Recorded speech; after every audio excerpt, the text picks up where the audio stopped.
What is up, my fellow YouTubers? How is everyone doing today? All right. We're doing a little bit of an earlier live stream.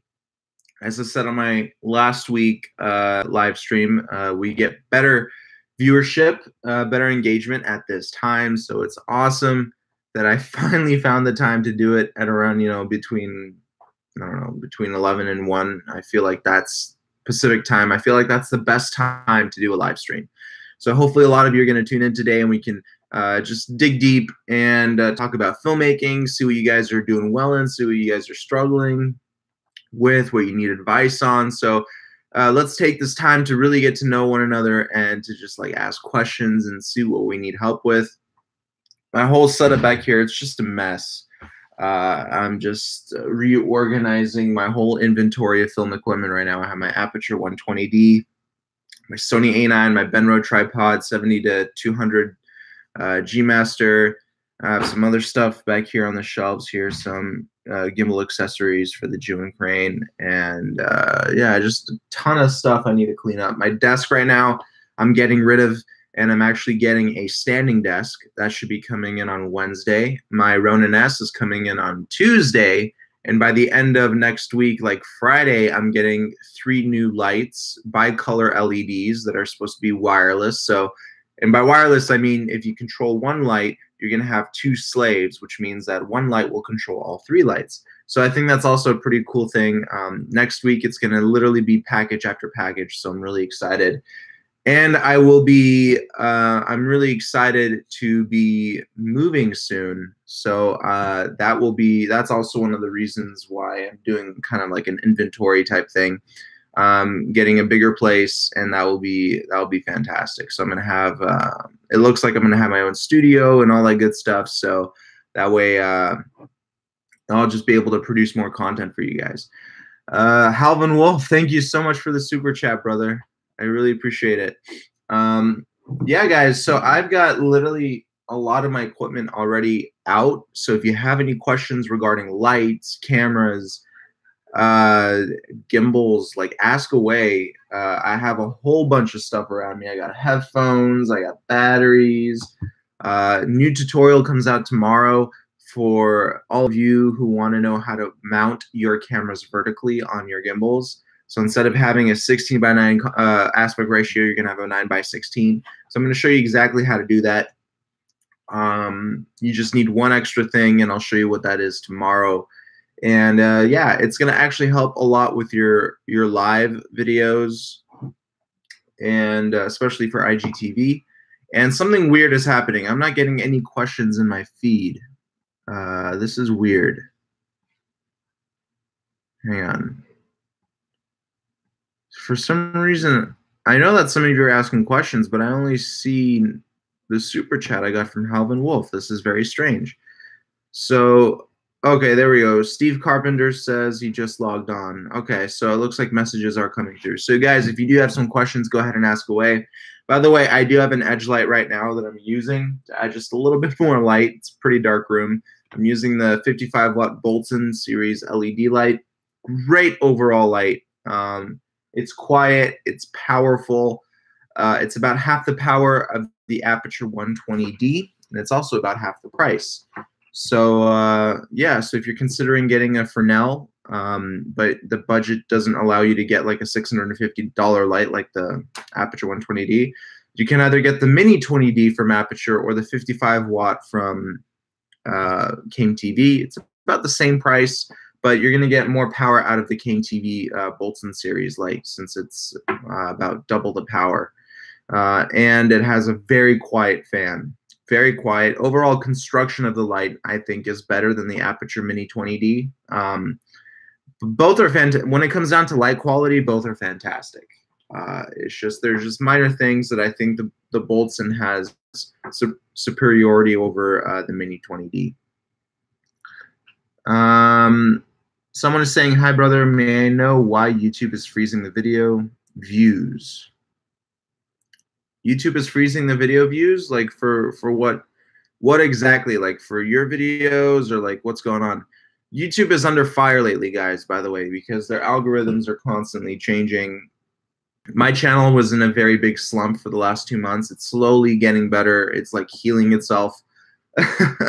Yeah, I checked my stats. It's getting a little bit better, but I did take a pretty big hit the last 2 months. Pretty big hit. Don't know why necessarily. I actually look a lot at my rankings for my videos to see if the quality of my work went down or the quality of my tutorials went down, and it's no. The answer is no to that.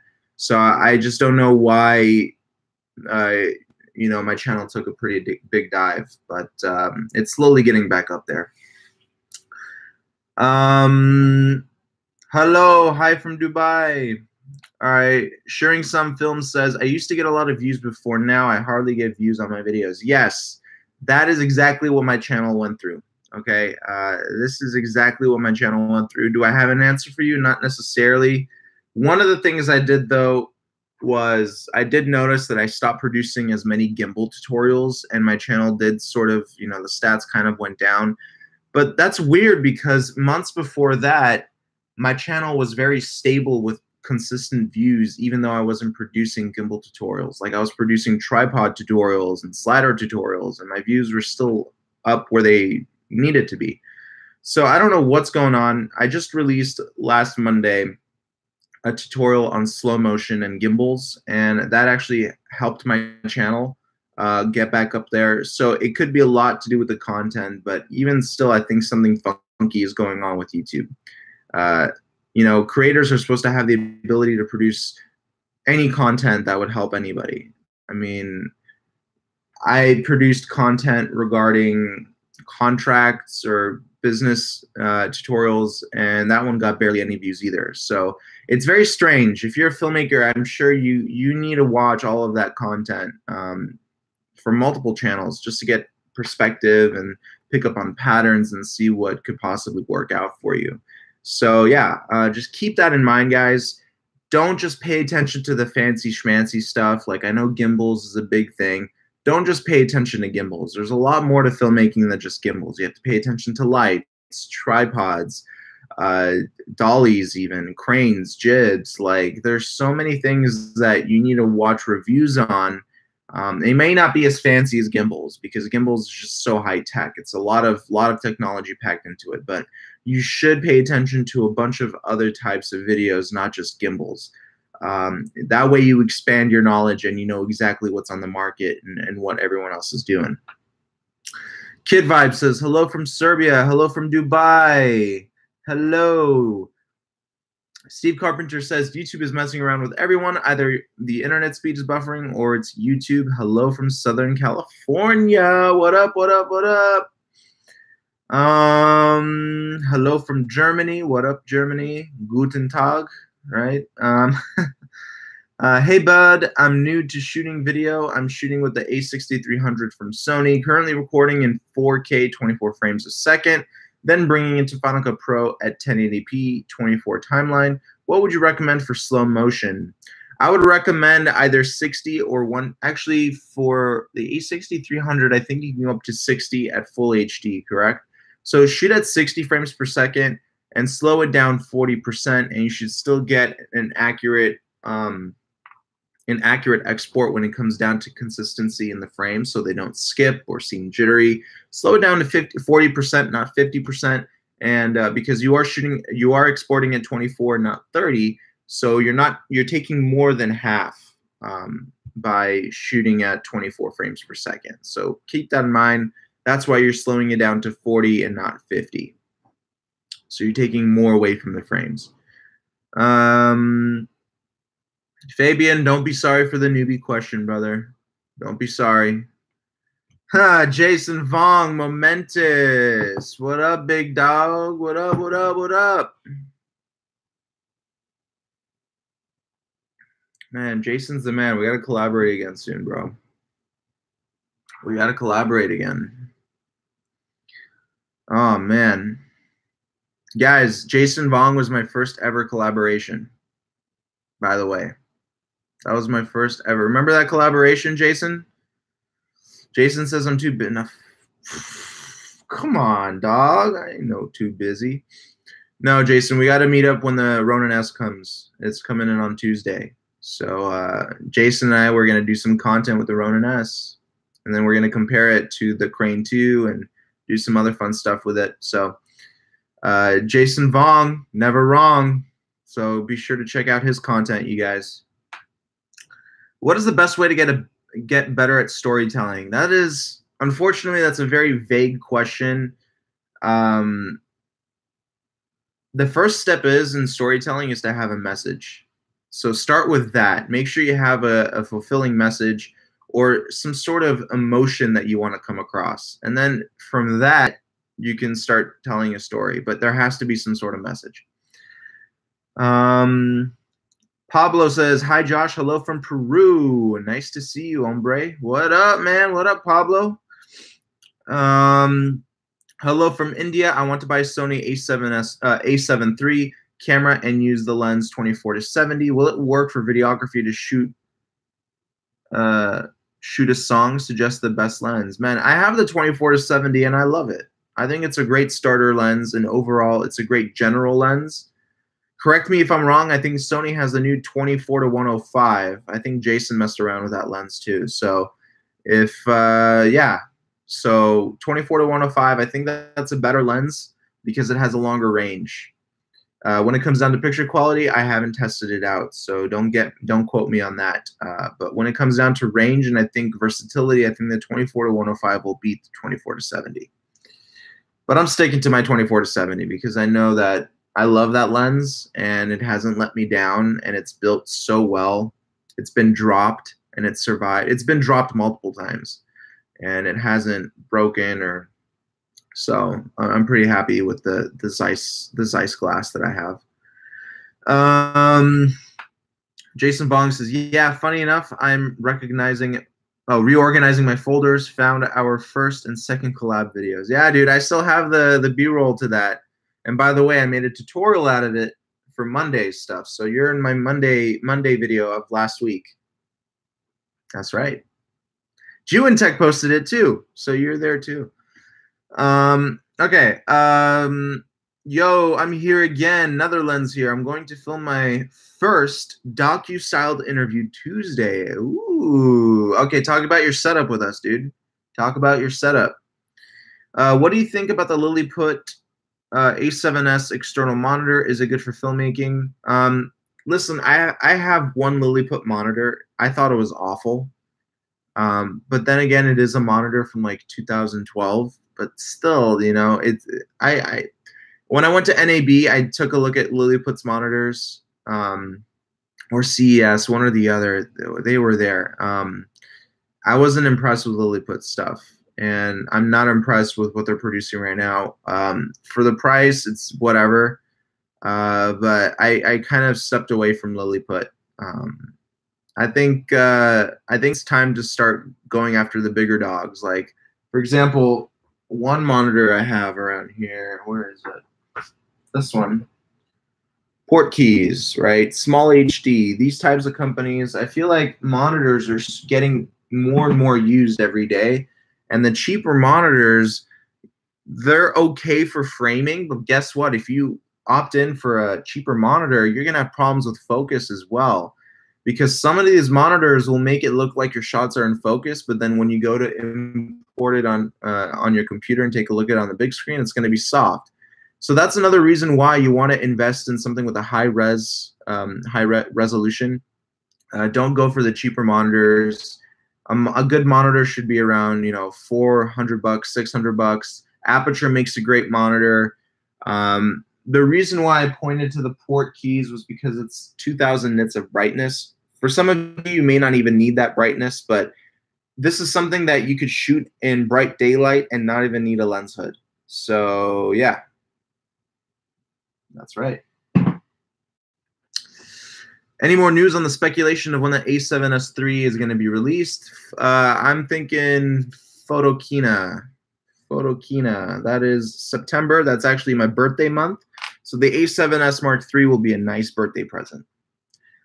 And yeah, I'm excited. I'm getting the A7S Mark III. I was debating whether I wanted to get the A7S Mark III or the FS5 Mark II. I'm going to go for the A7S Mark III. I do really want a portable camera, something small that I can easily take with me everywhere I go. So I think the A7S Mark III is going to be that camera. So Photokina, I'm 98% sure it's going to be released because it's been months since the release of the A7 III. So it's time for the A7S to come out. And believe it or not, Sony has been so quiet, and they've done such a good job at being quiet that I think that this is probably going to be one of their biggest releases for a Sony Alpha camera. I feel like this is going to be something that's going to be like, it's going to amaze all of us. If it wasn't that special, I don't think Sony would have worked that hard to keep everything so quiet. Because I remember when the A7 II cameras came out, I think there were quite a few leaked images, and Sony was like, whatever, you know, it's not really, you know, whatever. But with the A7S Mark III, they're dead silent. Not one peep, not one leak has come out on the A7S Mark III. So they're doing whatever possible to keep things quiet, and I think that is a very good sign. I think that's gonna... Dude, I think that's gonna, it's gonna blow up. I think the A7S Mark III is gonna kill it. No way, Daniel Schiffer's on my stream. Daniel Schiffer! Big freaking fan of Daniel Schiffer, bro. Holy God. Daniel Schiffer's the man, dude. This guy needs to teach some lighting tutorials, straight up. Daniel, I'm gonna fly to Canada, dude. We got to do a collab. Daniel Schiffer's on my live stream. Thank you for the super chat, bro. Thank you so much. Daniel Schiffer is the man. Here's the plan, guys. Here's the plan within the next 5 years. I want all of us YouTubers, okay? I want us all to just get a yacht and just live in the yacht and just go sailing all around the world. That's it. All of us are going to live on a big-ass yacht, and we're just going to go sailing, meet all of our subscribers, meet all of our viewers, host workshops, and just travel the world on this yacht and just do YouTube. That's the dream, okay? Working on it. Working on it, okay? 5 years, get back to me, guys, all right? I think that would be a hell of a great thing to have on my dream board. It's just a big-ass yacht. Put all the YouTubers on it and just go sailing around the world. All right. I think that would be, I hope none of them get seasickness, but that's the dream. And dance move? Yeah, sure. The Jake Paul move right here. All right. All right. Do you use a cage for your A7/Crane 2 setup? Yes. Nonstop I use a cage. I'm clumsy, number one. Okay, so when my camera falls, I want it to be somewhat protected. And two, I like the versatility of the cage. It allows me to mount a ton of stuff to it. So yes, I do use a cage. Okay, should I use a high aperture setting like f8 or f10 for avoiding harsh flashlight using Godok's softbox? This is a Jason Vaughn question. I'm not a photographer, but I mean, I think when it comes down to f8, f10, I feel like with a flash, you can still get some harsh, like, hot spots. I think you'd just be better off using an ND or something like that, because when you're increasing that f-stop number, you're also decreasing the shallowness of your depth of field. So I would rather just use some sort of, I'm not a photographer. I might be just, you know, just saying whatever, but photography and filmmaking is pretty similar. So I would say I would rather use some sort of ND, unless you don't want that shallowness in your depth of field. I think f8 and f10 should be fine, but I think an ND would be better. What do you think about smartphone filmmaking? I don't like it, but it's there. I'm not a big fan. I spent so much money on my cameras. I'd rather use that than my phone. Right now, I'm using the Crane 2, and I'm learning the awesome shots from your videos. Is that enough to shoot? Oh wait, is that enough to shoot, or shall I need the Ronin S for videography? Give me a suggestion. The Crane 2 does it, man. I mean, if you have the Crane 2, I don't think you need any other gimbal right now. Nothing right now, guys. I know people are so crazy about the Ronin S and it has the 45-degree angle motor and all that stuff, but a gimbal is a gimbal, okay?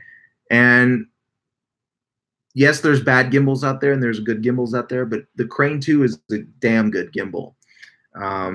So if you already have one of those, move on to other filmmaking equipment, okay? Move on. Don't waste your time on gimbals so much. Spend time on some lenses, okay? Focus on some lenses, focus on some lighting, even spend some time with the slider. Sliders are still important and they still should be used. And I think a motorized slider is more your thing, more than everyone's thing. So focus on that. Gimbals are great, man, but one gimbal is enough. If you have the Crane 2, stop, all right? You're done. You're good with gimbals. There's nothing on the market right now that is better, in my opinion, than the Crane 2. Of course, I haven't touched the Ronin S yet. Okay, the Ronin S could still impress me in some ways, but when it comes down to general functionality and what a gimbal was designed to do, it was designed to stabilize your footage. And so far, there is nothing better than, let's say, your Crane 2 at stabilizing the footage. Nothing is better right now. So once you have that already X'd out on your list, you have that stabilization, move on. Don't focus so much on gimbals anymore. Move on to other filmmaking equipment, because while you're spending so many hours on just gimbals and researching gimbals while you already have one, you are not spending that time researching lenses and cameras and lights and all these other sorts of accessories. So don't spend so much time on the gimbals. All right. You gotta train yourself to not focus on all the hype. You gotta move on to other sorts of tools. Okay, so keep that in mind. Watched your A7, A9 video on the extra batteries, and you recommended the Each Shot MPF Z100s. I clicked on your link, and the Amazon says not available. Any help on where else we can purchase? So they are on back order right now. So I would give it another week, and they should be back in stock. They will be back in stock very, very soon. So I apologize about that. Hi, Josh. I like your videos. When are you gonna? Whenever you come to New York, let's meet, dude. I'm telling you, it's gonna happen. It's gonna happen. We're gonna go on tour soon. Daniel says, get up to Toronto ASAP. Dude, I'm so down. I'm so down. Bomb 123. When I recorded audio while using the gimbal, it provides a lot of noise from the motors, and when the video is played, the audio is like a vacuum cleaner. Any ideas what to do? By the way, I want live audio. So what type of mic are you using, first of all? What type of gimbal are you using, second of all? And just tell me what your rig looks like. 10,000 pixels. What picture profile will you recommend for a music video on the Sony a7R III? And what accessories will you recommend for the Sakani monitor on the DJI Ronin S? Keep the good job going. Thank you, brother. So picture profile, I was always a big fan of Picture Profile 7, also known as S-Log. I thought that with my A7S, I still use that picture profile, and I love it. Especially when you're actually with the A7R III, it's going to work better because it has a lower ISO point, base ISO. So I think it's ISO 800. With the A7S series, it's 3200 on the, I believe it's 3200 ISO on the A7S series. So on the A7R III, you're getting a base ISO of 800, so you're going to get, I think, cleaner footage, a lot less noise than on the A7S Mark I for that matter. So use Picture Profile 7. I was very happy with it. It's very flat looking, so you're going to have to know how to color grade and color correct your footage, but you're getting the most dynamic range, especially if you're shooting outside where the sun is coming down, the clouds are shifting the colors and the exposure. So you have a lot more versatility in post-production to do a lot with the colors when you're shooting in flat profiles. So keep that in mind. Sadly, still the Nikon D550, 50mm 1.8, 18 and 35mm wide angle, June Crane 2, 3, Yongguo YN300. Those are good lights, by the way. LED lights and a slider. Can't recall the brand. Slider Pro 200 or something. Don't say sadly, dude. That's still a sick setup. I mean, Sony makes Nikon sensors, so you're basically using a Sony camera. So don't be upset, man. Any equipment is good equipment. You just have to know how to use it. I started with a handy cam. I started my YouTube channel with a handy cam. So don't say that it's sad or anything like that. Just produce good content. Don't focus so much on the actual resolution, but focus on the actual the content. That's the important part. That's why YouTube vloggers today, they don't care about resolution, 4K, 1080. They don't care. As long as the content is entertaining, that's what gets the views, not the resolution. So keep that in mind. Okay. I was supposed to answer a question. Doesn't matter. I think your name is Doesn't Matter, right? Is that the Doesn't Matter 851? Yeah. Okay.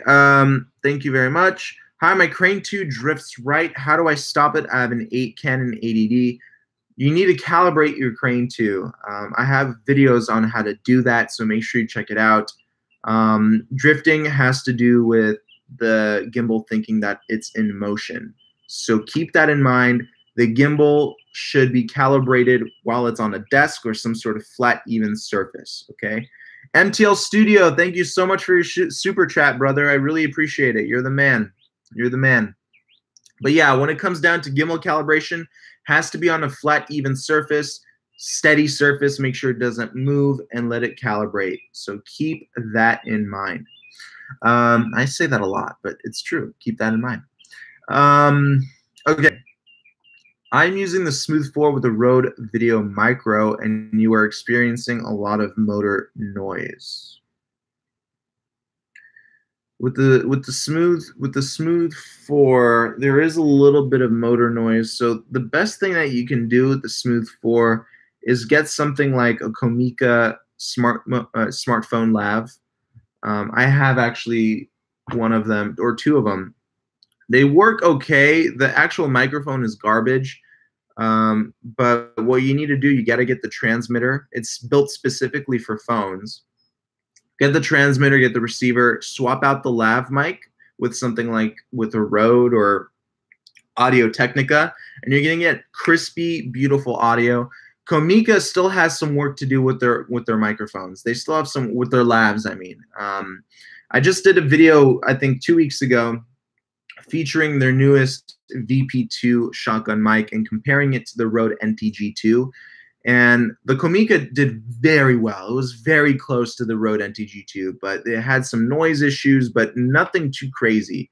But their lavs do need work. Their lavs definitely do need work. So if you're looking for something that is cheap, Comica is definitely the way to go, but I do recommend swapping out the lav mics with something like, let's say, an Audio Technica. Do you know more about the problem micro in of the A7R2? I'm not sure I know what you mean. Maybe you can elaborate, please. Nikki Mayer says, hey, I have the Jewin Crane Plus. It keeps up and down wobbling no matter what I do. Motor strength, it's probably balanced. What can I do? Greetings from Austria.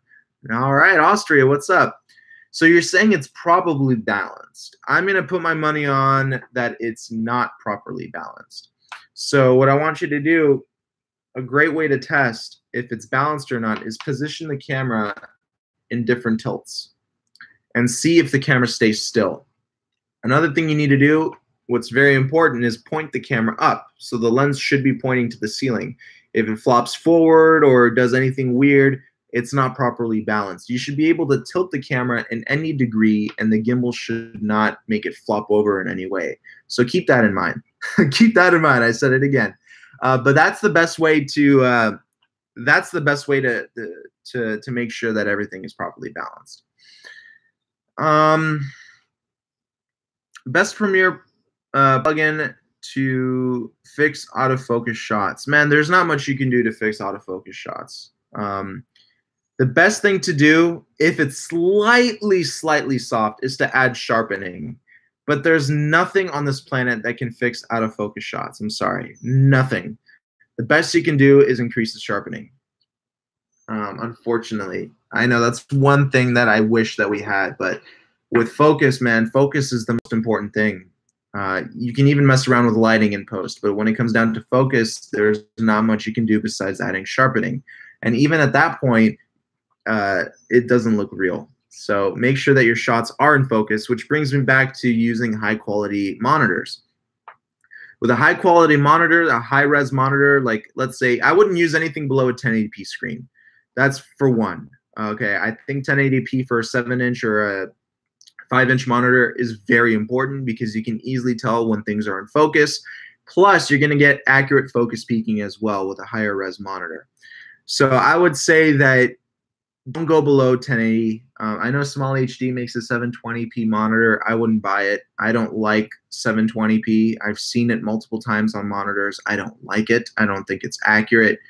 The only thing I like about the Small HD is that it's bright, but I wouldn't go anything below a 1080p screen. All my monitors that I currently have are at least 1080. Some are actually 1920 by 1200, so it's slightly higher than 1080p. So whatever you can do to get yourselves the higher res monitors, you're going to get the most accurate focus. 3 things a monitor is supposed to be able to help monitor, okay, help you guys monitor is 1, focus, 2, framing, 3, color. 3, for color, that's very difficult for a monitor to do, for a cheap monitor. So for a typical filmmaker like myself, I'm not going to spend 5-6K on a monitor just for color because that's just, it's too much. Professional monitors that are properly color grade, programmed properly for color, they're very expensive. So in today's world, with our monitors that we have right now, there's 2 things that they need to be mainly responsible, and that is focus and framing. Color is very subjective because it's all up to the actual manufacturer. And right now, the monitors that are on the market that are like around between $500 to $1,000, I wouldn't say that any of them are spot on accurate with color. There hasn't been one monitor that I've used, and I've used monitors that range from $100 to $1,000. Not one of them has been exactly the same as what my A7 or A9 picks up. So my A9 produces different colors than what the monitor shows me. And yes, there are ways that you can kind of tweak this yourself. You can change the white balance and the hues in the monitor, but it's still not the same. So you have to be very wary of that. I would always cross-check with the actual LCD screen on your camera and just to be sure that everything is the way you want it to be. But I've shot things with my monitor where I thought things were exposed properly, and then when I imported it onto my computer, everything was blown out. So monitors right now in that price point between $100 to $1,000, they just don't have that color yet. Yes, a $1,000 monitor is going to have better color than a $100 monitor, but overall, no monitor has been spot on perfect with color that I've used. So I'm still looking for that monitor that can produce that accurate color, because so far, the monitor that I use that produced the most accurate color is the Portkeys that I've used. This one has been the most accurate so far. When I put the backlight on high, I did notice that it blows out the highlights a little bit more. So I'm a little bit wary of that. But so far, I do think that this one came out to be the most accurate that I've used. I've had a Saucony monitor, Aperture VS5X. I had Andy Cine 4K. I also had a Lilliput monitor, and I'm sure I had a 5th one laying around. I just don't remember. But when it comes down to color rendition, I do think the Portkeys was the most accurate. After that came the Aperture VS5X. So yes, price does have a lot to do with it. The VS5X, I think, is $600, $500, and the Portkeys is around $1,000. So you are paying a premium for better color, better picture, and just more accurate monitors. So I hope that answered your question. I went on kind of a long spiel there. Okay, let's see if I can answer more questions here. The Hawaii entrepreneur is asking, what was your job before video? When did you realize videography can pay the bills? Man, good question. What was my job before video? Before videography, man? I had a seasonal job working for for haunted mazes for Halloween. So I was a scare. I was doing that for a little bit. And then after that, so I was around 14 at that time. And then I was going into high school. I didn't really have a job in high school. I didn't have a real job until 17, 18. That's actually when I started having a real job. And at that point, I already knew that I wanted to do something related to video. So my first job ever was actually teaching kids how to make claymation. So it's basically stop motion animation, but with clay. And that was my first job. And then that lasted a few years. Then I started transitioning into YouTube. Actually, no. I started transitioning into YouTube after that.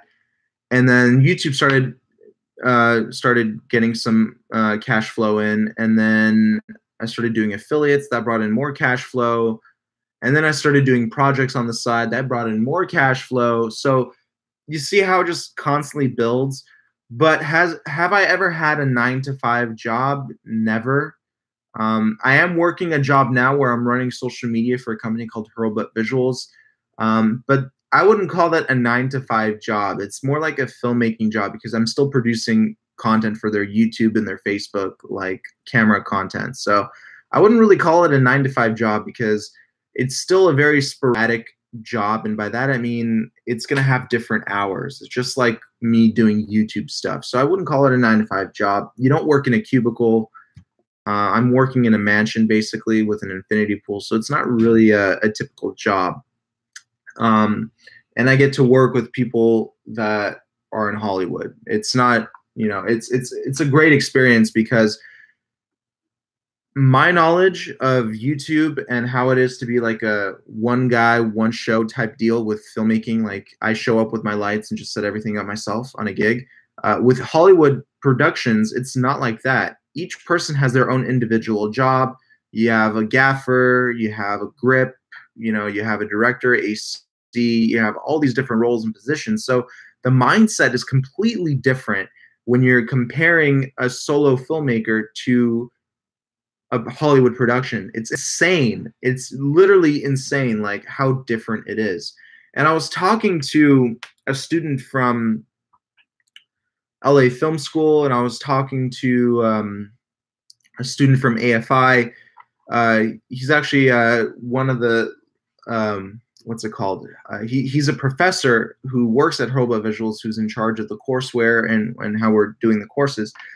He was telling me that, yeah, I would never be able to do YouTube solo. I'm so used to working in a team and having people do their own specific jobs. And I was saying, yeah, I probably wouldn't last one day in your shoes on a professional set because there's just so much that goes in to the planning, to the set, to the lighting. There's just so much. So it's different. It's completely different.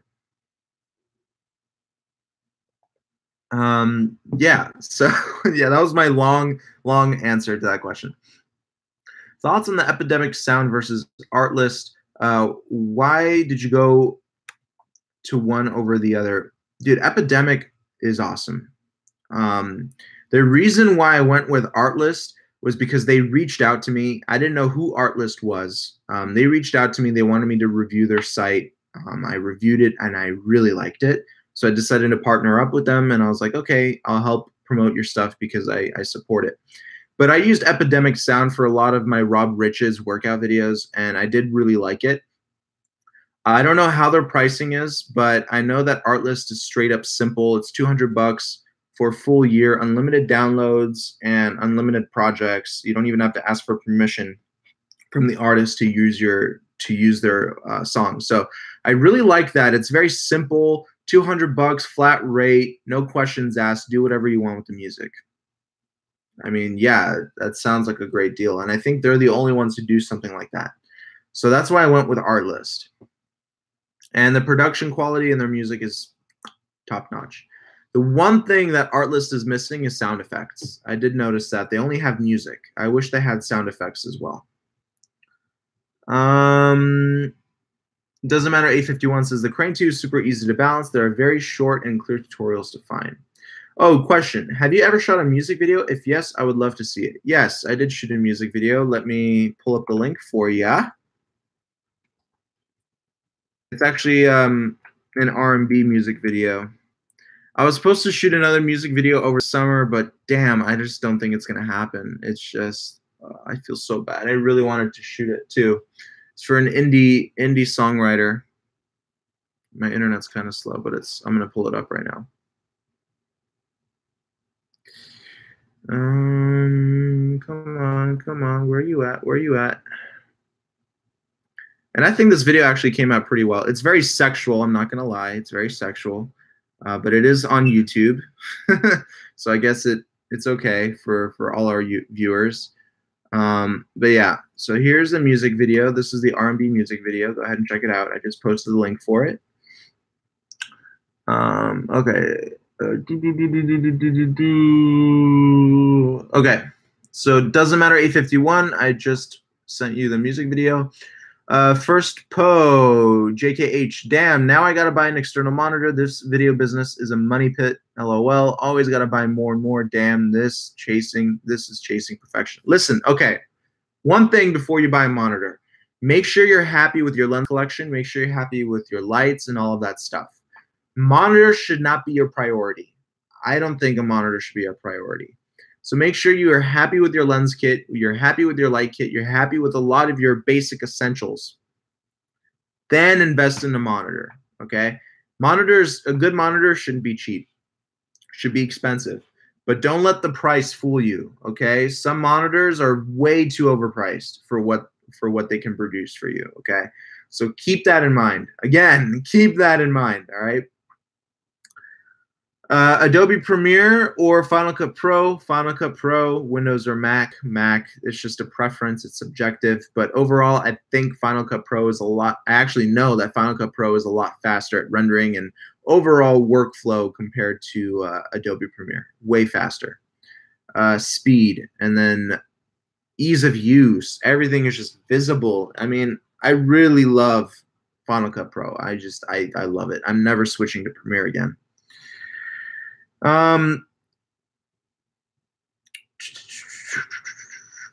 What is the best denoiser plugin for noise in night shots? It's called Neat Video. That's the best one I've ever seen. Neat Video. N-E-A-T Video. Check it out. What you mean all your monitors? Why do you have more than one? Well, a lot of companies send me their monitors to review. So that's why I have more than one. Do you need more than one monitor? No, I just have more than one because they're sent to me to review and test out. So that's why I have more than one. But no way do you need more than one monitor. However, if you are shooting an interview and you have two cameras set up and you're the only person in the room filming this person, I do recommend having a secondary monitor on your B camera just so you can constantly look at it and make sure that everything's looking good. So that's the only reason why I would recommend maybe multiple monitors if you're using more than one camera. Can I use a gimbal for some simple tripod stuff? I'm thinking about the Crane Plus and plan to use it for travel. Yes, of course. You can definitely do it for that. It's definitely not meant to be a tripod, but you can definitely use it as one. Yeah, I mean, the answer is yes. But don't forget, you're not going to get much height. A tripod, you can go a lot higher. But yeah, I mean, for like a tabletop tripod type stuff, yeah, it's so steady that it's going to act like a tripod. Problems with a broken micro in of a lot A7 III. I don't really know what can you elaborate, please? There might be a language barrier here, but that's okay. But yeah, try to elaborate, please, and I can help you out. You don't have an IPS screen for field monitors. Which one is best for a DSLR? I do have multiple IPS screens. Actually, the Lilliput that I have is an IPS screen, but the resolution was just so low, I did not enjoy it.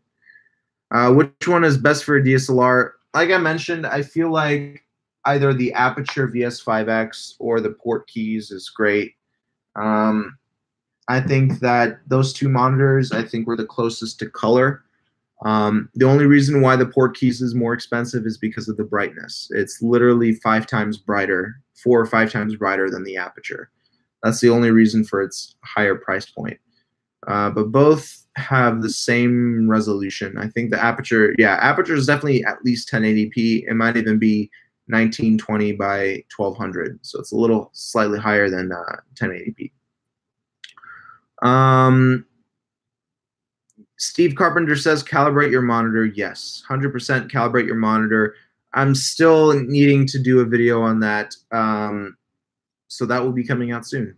I do have a calibrator, and I can't believe I haven't done a calibration tutorial yet. It's a little shocking. But yeah, calibrate the monitors. I feel like that's very important, especially your editing monitors. That's the most important. But yeah, calibration's, yeah, number one. No matter how cheap your editing monitor is, you should still always calibrate it. Hawaii Entrepreneur says, I use Crumple Pop Video Denoiser. That works great. Crumple Pop is actually a great plugin. I love Crumple Pop. Steve Holt says, Crane 2 with follow focus for $5.99 or DJI Ronin S. I'm leaning towards the G1 because it has more features. I would use the manual lenses. I'm getting my Ronin S on Tuesday, so stay tuned. I'm going to be posting a lot of content with that. Talking about astrolapses, simple time lapses in general, by the way. Okay. Yeah. Yeah, I think that what are you referring to? Can you make me remember, please? Sorry. Steve Holt says, I like my Atomos Inferno as a monitor, but it's heavy and eats a lot of power. Yeah. So the Atomos monitors, great monitors, pretty bright, and that's why they eat up so much power. I haven't had an Atomos monitor, but I did check them out at NAB. I liked them for the most part. I love the fact that they're also a recorder. I think that because it doubles as a recorder, I feel pretty great about that. So hopefully in the future I'll be able to review one of those. Tyler Casey Production says, the thumb piece fell off of my Crane 2. Do you know how I can get another one? You are going to have to touch base with G1 Tech. So you're going to have to email them for the support. Unfortunately, there's no other place. I would maybe try eBay or AliExpress. Maybe they sell parts for it. But yeah, that's unfortunately. I think you're gonna have to go through the support team for that because I don't think they manufacture that part on its own. You ever pick up any models while doing shoots? Any women ever trade special services for portraits? Yeah. I mean, not actually. Yes. I was shooting a video for a therapist, a promo video, and there was this one chick who was trying to be a model. I don't know why I said that weird, but she's trying to be a model, and she wanted to. I needed a model to be in my video, and she wanted some cool shots of her walking on the beach. And I was like, okay, let's do it. Done. It happens all the time, especially in LA. Hi, Josh. Currently on holiday in Greece. Brought the Crane Plus and Panasonic G7. Already been playing with POV mode. Thanks for the tips in the DM. Awesome, brother. You're welcome. Enjoy your vacation. Doesn't matter, says thanks. Checking now. Hi, sir. I like your video and your camera tricks. Thank you so much. Doesn't matter. 851 says, okay, damn, looks amazing. I'll finish later. Thank you so much. So that music video that I shot, there was actually a crew. Okay, so I was camera op. We had a DP. We had a we just had a DP. I was camera op. We had a director. We had a producer, and we had the talent. It was a very small crew, maybe 4 or 5, like 5, 6 people max. And I think it came out pretty well. Most of it was shot in natural light. So it did very well. Yeah. Okay. Hi, I used my new Crane 2 for about 40 minutes straight, and when I touched the motors, they were so hot. I calibrated it, watched your videos, so I did a good job. Is it normal? No. The answer is no, it is not normal for the motors to be so hot. There are multiple things. I know you're not going to like the answer that I'm going to give you, but it could be your balance. Your balance could be off. It also could be that your motor strength settings are set to too high. and too much power is going towards the motor, so that's why the heat up is happening. And then the worst case scenario, it's a malfunction. So I would first check your balance, make sure that the camera stays in every position that you put it in when the crane is off. Make sure that it's not wobbling. Rebalance, rebalance, rebalance. Check that, because that's the #1 issue. A lot of people have been complaining that the crane 2 has been doing funky things, but after they've balanced it properly, it stops doing those funky things. So people don't really understand that. I'm not saying that you don't understand, but I'm saying that people in general don't understand how important balance is for these gimbals. If you don't properly balance it, nothing's going to work. So especially POV mode. POV mode requires perfect balance on the pan motor. So make sure that's balanced right. Gimbal or glide cam, which is better for wedding video? I'm having the Nikon D7200. Can you suggest a budget lens for candid video with gimbal or glide cam? So gimbal or a glide cam, I think, listen, if you can only use one, I would go for the gimbal. And that's because the learning curve is a lot smaller, and that alone is a big deal breaker. Both types of stabilization have different looks. A glide cam is a little bit more wavy. A gimbal is much more precise. So you can use both of those types of tools to your advantage, depending on the type of shot or emotion or scene that you want to capture. But if you only have budget for one, start with a gimbal, because you're going to get much more out of it. And down the road, when you have some extra money, yes, a glide cam would be cool to have in your toolkit as well. Hi, I just checked out your video. Very nice. Thank you so much. Yeah. So I think that video came out really, really well. This was shot in 2016, early 2016 or late 2015. So it's already been a few years. But I'm going to try my best to shoot another one this summer. I'm going to try, but it's just so hard, guys. It's so hard to find the time to do that. I didn't get paid for that music video, by the way. I did not get paid. This was just a creative project I wanted to do with a friend. And this one that I wanted to do over the summer is something that I wanted to do for free as well. So music video gigs are very difficult to land. Paid music video gigs, very difficult to land, because it's hard to find talented people, believe it or not. It's very difficult to find people that don't have like a massive ego and think their music is so much better when it's really not. Don't forget, guys, just because somebody pays you a lot of money doesn't mean that you should be doing the gigs also, because whenever you're shooting something, this is your work. And if you're shooting something that kind of insults you and you put it out there, it's not really good for your brand's image. So make sure that the type of work that you're producing, you're proud of. Make sure not only the type of work, but like the content behind it, the message behind it is something that you really want to support. Because if it's not, this is going to affect your brand's image, and it's not going to be good. Like, let's say you filmed some sort of prank on YouTube that got a lot of hate, and you got credited for making that video. That's going to hurt your brand. And I've had instances where I shot a few prank videos in 2014 and 2015, and I asked my client not to put my name on it, and they didn't, luckily. So I'm happy that didn't happen. I'm happy they didn't post my name on it. I'm happy I didn't get credit for it, because I just wasn't proud of that production. So keep that in mind. Your brand's image is very important. Make sure that you support the content 110%, so that way when it comes out, you'll be proud of it. All right, I dropped something here. Okay. So yeah, that's my take on that stuff.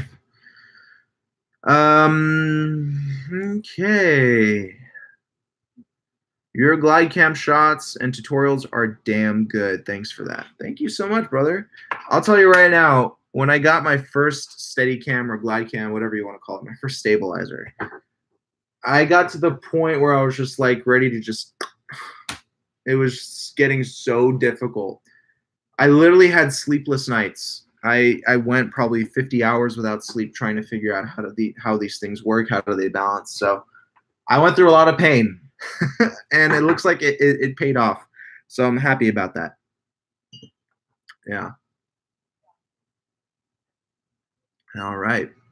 All right, guys, we got about 5 minutes left in our live stream. If you have any more questions, please let me know. But we've had a really nice live stream. I'm glad that we did it. I'm glad that I touched base with you guys, my viewers, my subscribers. So I would say about 85% of you are probably new to the channel as well. I looked at my stats, and it looks like only about 10 to 15% of my subscribers are watching my content. So if you're new here, give this video a like, share it with your friends, subscribe with notifications on, even though that probably doesn't do much anymore because YouTube is weird. But yeah, go ahead and hit that subscribe icon. You never know. YouTube might change for the better. And you'll be notified of every single piece of content I put out there. Also, follow me at momentum_productions on Instagram.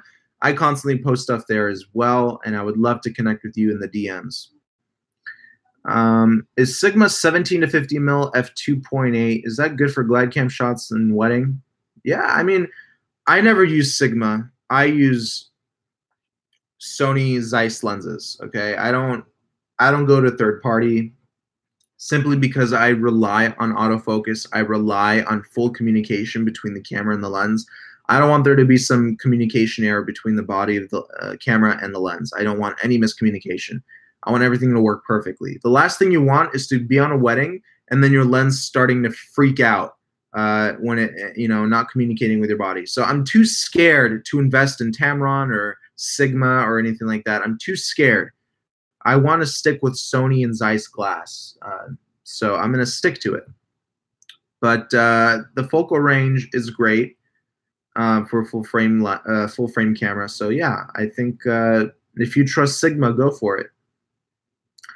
I learned a lot from your videos. You just rock, and thanks for helping me out and show me a way when there's no one to guide, or when there's no guide. You're welcome. Thank you so much for being a part of the Momentum fam. Yeah. Thanks for coming live. Do you know when you will come live again? Yeah, so every Sunday, I'm going to try to aim for this time every single Sunday. So come back. I might every now and then go live randomly during the week if I have something that I want to share with you guys. But every Sunday, for sure, locked in at this time, let's do a live stream. I used to do these at night, and I didn't get too much viewership. So I think this time of day is really good for this type of stuff. So every Sunday, let's aim for, what do you guys think? You want to do 11 a.m. Pacific Daylight Time? I'm in Los Angeles, so that's my time zone. 11 a.m. Does that sound good? Or 12 p.m.? Around that time, let's do the live streams. Let's do 11 a.m. I think let's lock it down for 11 a.m. every Sunday, and I think that should be good. Crane 2 and Sony and follow focus, all I abide by seeing your videos. What is your view on the Blackmagic 4K? Listen, where I do my social media and YouTube content, I play around with the Blackmagic Ursa Mini Pro. It's okay. I mean, it's not phenomenal. It's okay. I think it's a good budget cinema camera. It's okay. I'm not a big fan of Blackmagic, to be honest, but that's subjective again. I mean, the ergonomics, I'm not used to it. When they came out with the first Blackmagic camera, I thought it was the most awful piece of gear I've ever touched in my life. It was just one box with a big touch screen on the back. And it was not my thing. So if you're a Blackmagic fan, go for it. It's subjective again. So I'm being honest with you guys. I'm just not a fan. I just never had a good experience with Blackmagic cameras.